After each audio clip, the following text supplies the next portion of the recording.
दरवर्षी आम्ही तिरंगा रॅली इथे काढत असतो या भागामध्ये आणि प्रत्येक वेळी पोलीस प्रशासनाला त्याच्याबद्दलची माहिती दिलेली असते.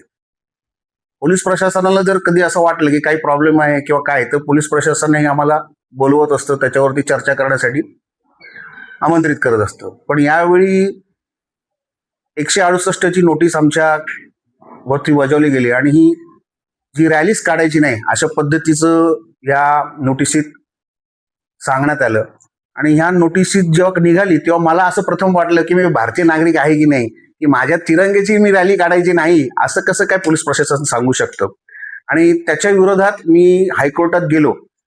हायकोर्टात आज त्याची सुनावणी झाली आणि हायकोर्टामध्ये जेव्हा त्यांना विचारलं की तुमचा से द्या याच्यावर, तर हायकोर्टात त्यांनी त्यांची घेतलेली नोटीस ही विड्रॉल केली आणि मला जी परमिशन होती, मी मागितलेली परमिशन ती दिली.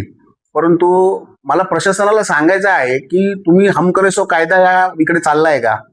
तिरंगा रॅलीमध्ये काय चुकीचं आहे? आणि समजा एखादी गोष्ट काही जर असेल, ट्रॅफिक असेल किंवा कुठलीही गोष्ट असेल, ती आपण वेळोवेळी बोलून त्याच्यामध्ये मार्ग काढला असता. आम्ही काही इतकेही अग्रेसिव्ह नाही की 10 म्हणजे 10लाच तुम्ही सांगितलं असतं, आम्ही 11 वाजता घेतली असती. परंतु तिरंगा रॅली नाकारणं हा एक प्रकारचा देशद्रोहच आहे असं मी आपल्याला सांगेन. आणि अशा पद्धतीचं जर कुठे महाराष्ट्र पोलिसांकडनं वर्तन होत असेल तर त्यांनी अशा पद्धतीचं वर्तन करू नये हे आपल्या मार्फत मी त्यांना सांगतो.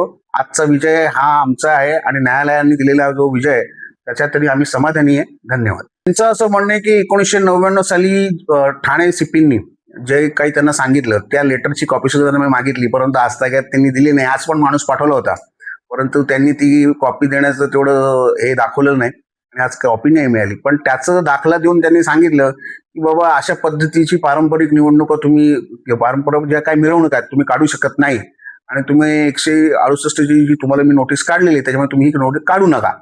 परंतु मला समजलंच नाही की त्यांना काय म्हणायचं होतं आणि काय नाही.